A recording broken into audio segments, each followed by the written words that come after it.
Dear Cincinnati Bengals, how are you? I am somewhat well. Congratulations on winning your first wild card game for the first time in 25 years.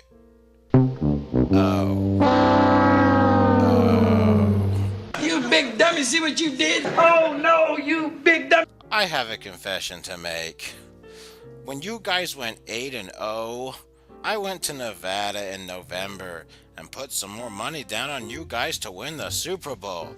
Surely you guys are not going to let me down. Head of Brown, who Mike Tomlin would later say was concussed.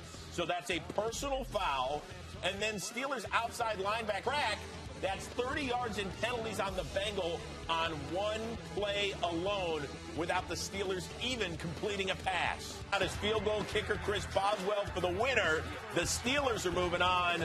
Dear Cincinnati Bengals fans, in the immortal words of Adam Sandler, You blew it! oh, who am I kidding? You guys really are the Cincinnati Bungles.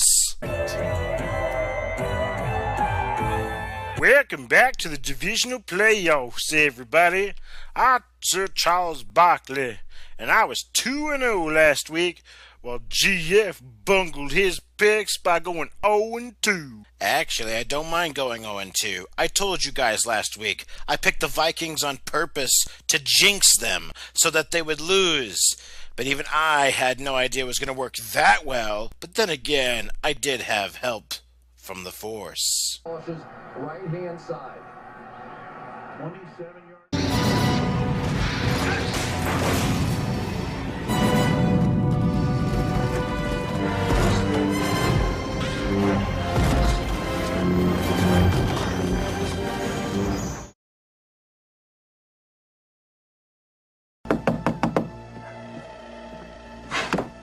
Hi, I'm looking for Ray Finkel.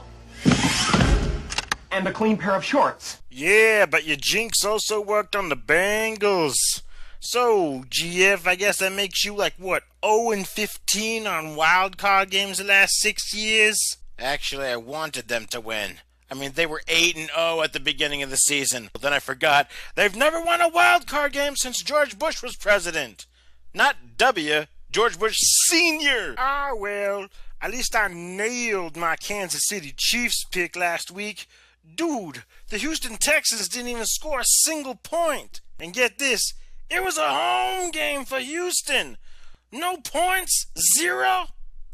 Houston Texans, I tell you, the only person who scores less at home is Bill Clinton. That's a good one, Chuck.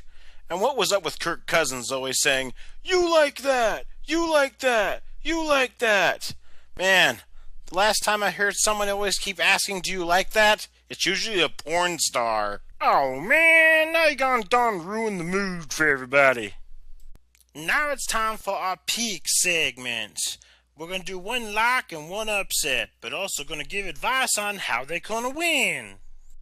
My lock is short, sweet, and simple. I'm going to take the Arizona Cardinals to send Mr. Rogers back to his neighborhood.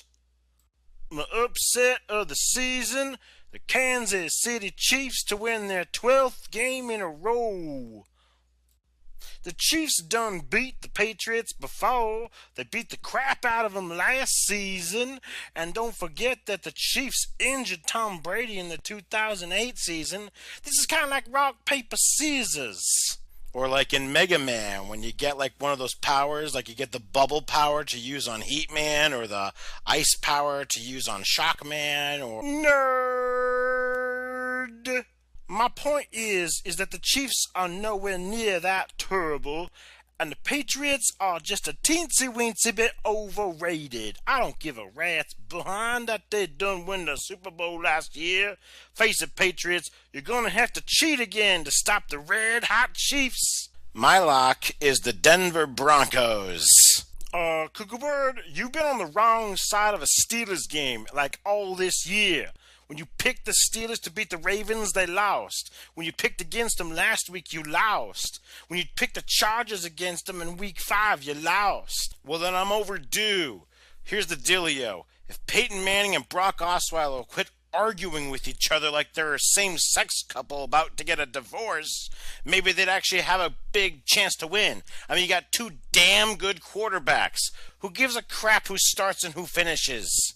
Peyton Manning, do you want that second Super Bowl ring or not? If Osweiler has to start and you finish, then so be it. Okay, we got two great talented guys who may not like each other. I mean, Manning's got a great arm, but Osweiler's got great legs. Well, my gosh, I figured out how the Broncos are going to beat the Steelers. They need to take a note from Dragon Ball Z. Fusion! Yeah, think about it. We could have Brock Anning or pay Osweiler. Yeah, in your dreams. I still think you're going to be on the wrong side of a Steelers game. Do I have to remind you, Steelers, that you lost to the Broncos when Tim Tebow was there? Pass first play of the new overtime.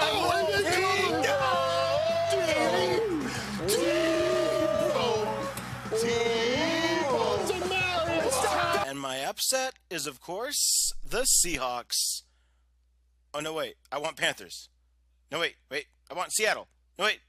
Carolina. No, wait. Face it, GokuFievel. You want to pick the Carolina Panthers because you want to jinx them like you did the Vikings to help your Seattle Seahawks. And the second reason is you secretly like Cam Newton. Yeah, I do. I can't get over that big smile. He showed great leadership this year. I can't make up my mind. If I take the Seattle Seahawks, they'll lose. Fine, Cuckoo Bird, fine. I'm picking for you. Your upset is the Seahawks, and I'll take the Carolina Panthers as your hedge. All right, fine. You know what? I'll be fair and balanced. I'll give both teams some good advice. Dear Carolina Panthers, here's how you can beat the Seahawks. Marshawn Lynch hates the media. So here's my suggestion. Put some journalists in the middle of the defensive line and watch him run away. And my suggestion for the Seattle Seahawks on how to beat the Panthers, I suggest you get a cannon. Cam Newton apparently doesn't like loud noise. Whoa, the little cannon goes off. Now he's supposed to be Superman. There you go. Looks a lot like Boom. Well, that's our show, folks. We'll see you again next week for the finals and possibly even the Super Bowl.